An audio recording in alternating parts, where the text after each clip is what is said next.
നിങ്ങൾ സ്നേഹത്തെക്കുറിച്ച് അറിയാമോ? സ്നേഹം എന്താണെന്നറിയാമോ? സ്നേഹത്തെക്കുറിച്ച് 1 കൊരിന്ത്യർ 13 ഇങ്ങനെയാണ് പറയുന്നത്: ഞാൻ മനുഷ്യന്മാരുടെയും ദൂതന്മാരുടെയും ഭാഷയിൽ സംസാരിച്ചാലും എനിക്ക് സ്നേഹമില്ല എങ്കിൽ ഞാൻ മുരുങ്ങുന്ന ചെമ്പോ ചിലമ്പുന്ന കൈതാളമോ അത്രേ. എനിക്ക് പ്രപഞ്ചന വരം ഉണ്ടായിട്ട് സകല മർമ്മങ്ങളും സകല ജ്ഞാനവും ഗ്രഹിച്ചാലും മലകളെ നീക്കുവാൻ തക വിശ്വാസം ഉണ്ടായാലും സ്നേഹമില്ല എങ്കിൽ ഞാൻ ഏതുമില്ല. എനിക്കുള്ളതെല്ലാം അന്നദാനം ചെയ്താലും എൻ്റെ ശരീരം ചുടുവാൻ ഏൽപ്പിച്ചാലും സ്നേഹമില്ല എങ്കിൽ എനിക്കൊരു പ്രയോജനവുമില്ല.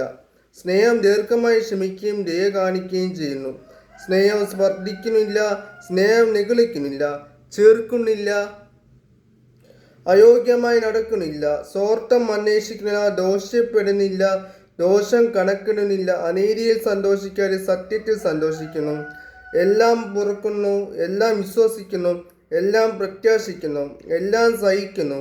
സ്നേഹം ഒരു നാളും ഉതിർന്നു പോകുകയില്ല. പ്രവചനവരമോ അത് നീങ്ങിപ്പോകും, ഭാഷാവരമോ അത് നിന്നു പോകും, ജ്ഞാനമോ അത് നീങ്ങിപ്പോകും. അംശമായി മാത്രമേ നാം അറിയുന്നു, അംശമായി മാത്രം പ്രവചിക്കുന്നു. പൂർണ്ണമായത് വരുമ്പോഴോ അംശമായത് നീങ്ങിപ്പോകും. ഞാൻ ശിശുവായിരുന്നപ്പോൾ ശിശുവിനെ പോലെ സംസാരിച്ചു, ശിശുവിനെ പോലെ ചിന്തിച്ചു, ശിശുവിനെ പോലെ നിരൂപിച്ചു. പുരുഷനായ ശേഷമോ ഞാൻ ശിശുവിനുള്ളത് ത്യജിച്ചു കളഞ്ഞു. ഇപ്പോൾ നാം കണ്ണാടിയിൽ കടമൊഴിയായി കാണുന്നു, അപ്പോൾ മുഖാമുഖമായി കാണും. ഇപ്പോൾ ഞാൻ അംശമായി അറിയുന്നു, അപ്പോഴോ ഞാൻ അറിയപ്പെട്ടത് പോലെ തന്നെ അറിയും. ആകയാൽ വിശ്വാസം, പ്രത്യാശ, സ്നേഹം, ഇത് മൂന്നും നിലനിൽക്കുന്നു. ഇവയിൽ വലുതോ സ്നേഹം തന്നെ. ഈ സ്നേഹം എങ്ങനെയാണ് നാം കാണിക്കുന്നത്? മനസ്സിൽ വച്ചിട്ടാണോ, അല്ലെങ്കിൽ പുറത്ത് ആക്ഷൻ പ്രവൃത്തിയിലൂടെ കാണിക്കാൻ പറ്റുമോ? യേശു ക്രിസ്തുവിനെ നാം രക്ഷകനായി സ്വീകരിച്ചത്, യേശു ക്രിസ്തു പാപികളെ സ്നേഹിച്ചു എന്ന് വാക്കുകളിലൂടെയും പറഞ്ഞു, അതുപോലെ തന്നെ പ്രവൃത്തിയിലൂടെ അത് കാണിച്ചു. എങ്ങനെയാണ് പ്രവൃത്തിയിലൂടെ കാണിച്ചത്? ക്രിസ്തു ക്രൂശിൽ പാപികൾക്ക് വേണ്ടി ഒരു തെറ്റും ചെയ്യാതെ മരിച്ചു, അല്ലേ? അതുപോലെ തന്നെയാണ് നാം വാക്കുകൾ കൊണ്ട് പറയാൻ ആർക്കും പറ്റും, എനിക്ക് നിന്നെ സ്നേഹമുണ്ട്. പക്ഷെ അത് പ്രവൃത്തിയിലൂടെ കാണിക്കുമ്പോഴാണ് അതിന് ഒരു ബലമുള്ളത്. ചിലർ പറയും സ്നേഹം പ്രവൃത്തിയിലൂടെ കാണിക്കുന്നത് ബലഹീനതയാണ്. അല്ല, അത് ബലഹീനതയല്ല. സ്നേഹം അകത്ത് വച്ചിട്ട് അത് പുറത്ത് കാണിക്കാൻ വരുന്നവർക്കാണ് അത് വരുമ്പോഴാണ് സ്നേഹം അകത്ത് വച്ചിട്ട് അത് പുറത്ത് കാണിക്കാൻ വരുമ്പോഴാണ് അത് ബലഹീനത ആയി പോകുന്നത്. അപ്പോഴാണ് ചിലർക്ക് സ്നേഹം, നീ എന്നെ സ്നേഹിച്ചില്ലല്ലോ, അതുകൊണ്ടാണ് ഞാൻ നിന്നെ കൈവിട്ട് പോയത് എന്നൊക്കെ പറയുന്നത്. സ്നേഹം നാം പ്രകടിപ്പിക്കാൻ പഠിക്കണം. യേശു ക്രിസ്തു പാപികളെ സ്നേഹിച്ചു എന്ന് പറഞ്ഞിട്ടും ആ യേശു ക്രിസ്തു പാപികളുടെ കൂടെ, ചുങ്കക്കാരുടെ കൂടെ ആഹാരം കഴിക്കായിരുന്നു. ഒരു പാപി ആയ സ്ത്രീ വ്യഭിചാരിയാണ്, കല്ലെറിയാനാണ് ആൾക്കാർ ചെയ്യുന്നത്. അപ്പോൾ യേശു ക്രിസ്തു പറഞ്ഞ ഒരു കാര്യമുണ്ട്: ഇവിടെ ഇരിക്കുന്ന ആരെങ്കിലും പാപം ചെയ്യാത്ത ആരെങ്കിലും ഉണ്ടെങ്കിൽ അവരാരും കല്ലെറിയട്ടെ. ആരും കല്ലെറിങ്ങിയില്ല. എന്നിട്ട് യേശു ക്രിസ്തു വ്യഭിചാരിയായ ആ സ്ത്രീയോട് പറയുന്ന ഒരു വാക്കുണ്ട്.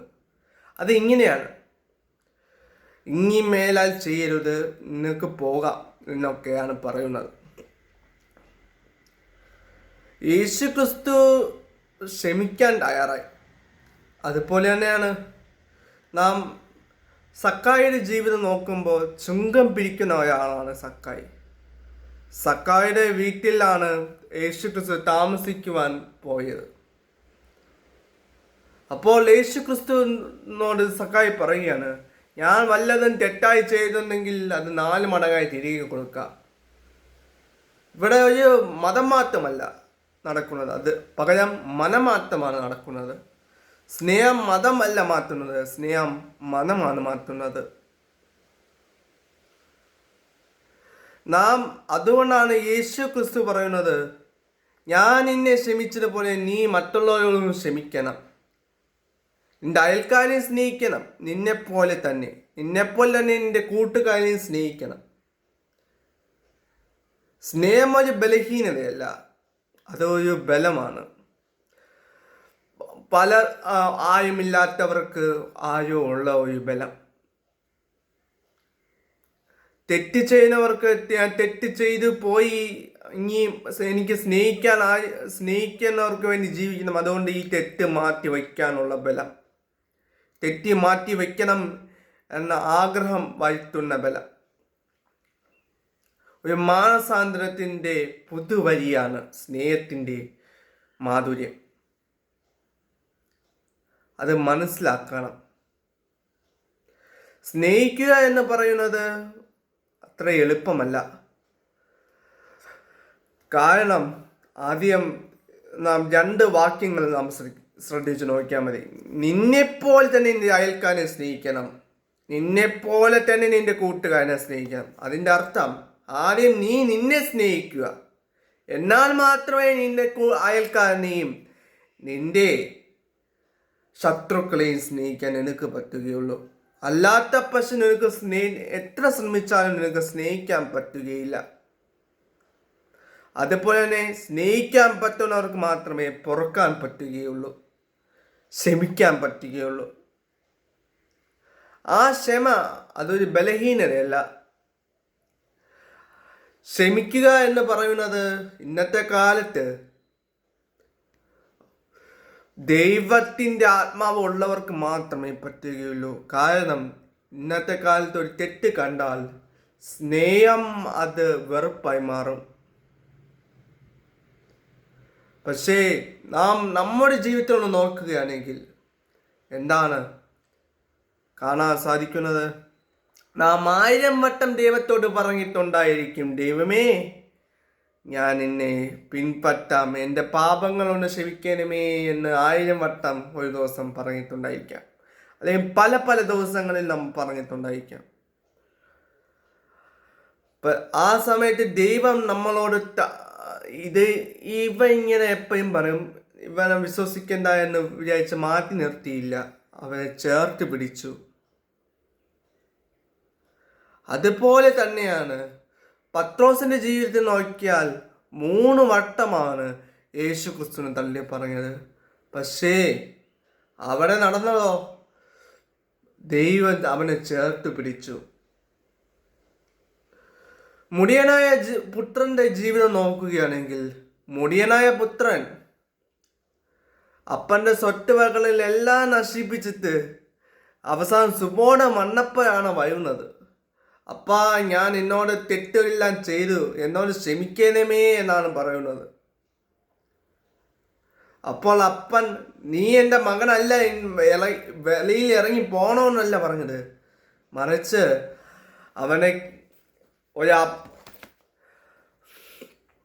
അവനെ ചേർത്ത് പിടിക്കുകയാണ് ചെയ്തത്. അവിടെ ഒരു ആഘോഷമായിരുന്നു ഉണ്ടായിരുന്നത്. അതുകൊണ്ടാണ് നാം ബൈബിൾ പരിശോധിക്കുമ്പോൾ നമുക്ക് കാണാൻ സാധിക്കുന്നത്, ഒരു ആട്ടിടയന് 100 ആടുകൾ ഉണ്ടെന്നിരിക്കട്ടെ, ഒരു ആട് കാണാതെ പോയാൽ ആ ആട്ടിടയൻ ബാക്കി 99 വിട്ടിട്ട്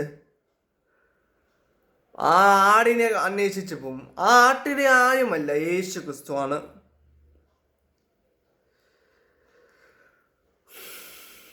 ജീവിതത്തിൽ നാം പലപ്പോഴും തെറ്റിപ്പോയിട്ടുണ്ടായിരിക്കാം. പലപ്പോഴും നാം ദൈവത്തോട് ഞാൻ നിർത്തി എന്ന് പറഞ്ഞത് പലപ്പോഴും നിർത്താൻ പറ്റാത്ത അവസ്ഥകൾ ഉണ്ടായിരിക്കാം പാപത്തോട്. അപ്പോഴും യേശു പറയുകയാണ്, ഞാൻ നിന്നോട്, നീ എൻ്റെ അടുത്ത് വാ, ഞാൻ നിന്നെ ആശ്വസിപ്പിക്കാം, നിന്റെ പാപങ്ങളെല്ലാം ഞാൻ ക്ഷമിച്ചിരിക്കുന്നു എന്ന്. മകനെ മകളെ, നീ എൻ്റെ അടുത്ത് വരാം യേശു ക്രിസ്തു കൽപ്പിക്കുന്നു. അതുകൊണ്ടാണ് ബൈബിളിൽ പറയുന്നത്, ഒരു പാപി മാനസാന്തരപ്പെട്ടാൽ സ്വർഗത്തിൽ സന്തോഷമുണ്ടാകും.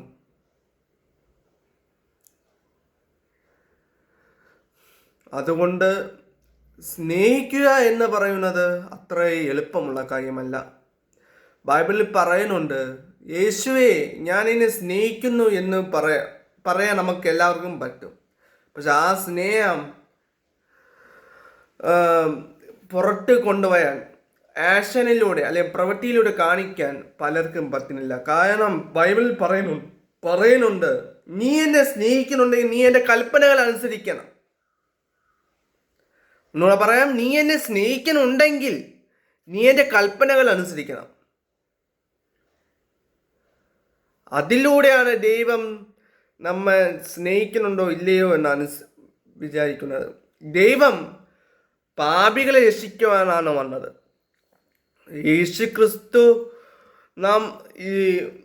ഞാൻ പെർഫെക്റ്റ് അല്ല, ഞാൻ അൺപെർഫെക്റ്റ് ആണ്. ഈ ലോകത്തെ എല്ലാവരും അൺപെർഫെക്റ്റ് ആണ്.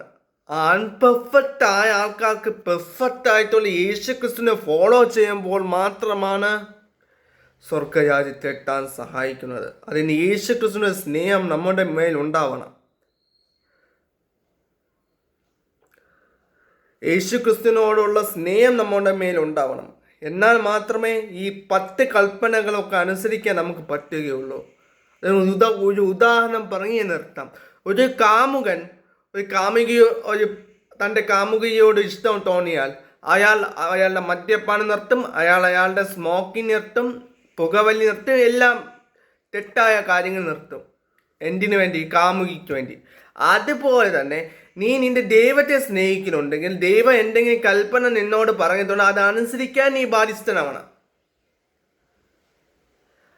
അതിലൂടെയാണ് നീ നിന്റെ ദൈവത്തെ സ്നേഹിക്കുന്നു എന്ന് നീ കാണിച്ചു കൊടുക്കേണ്ടത്, അല്ലാതെ വാക്കുകളിലൂടെ അല്ല എന്ന് നീ മനസ്സിലാക്കുമ്പോൾ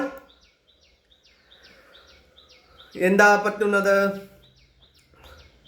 നിന്നിലൂടെ ഒരുപാട് പേർക്ക് ഒരു പ്രകാശമാകും. നീ ലോകത്തിൻ്റെ പ്രകാശമാകാൻ നിനക്ക് ലോകത്തിൻ്റെ പ്രകാശമാകുവാൻ പറ്റും. ഒരുപാട് പേര് നിന്റെ ജീവിതം കണ്ട്, നിന്റെ ജീവിത ശൈലി കണ്ട് ഒരുപാട് പേര് യേശു ക്രിസ്തുവിലേക്ക് എത്തിപ്പെടും.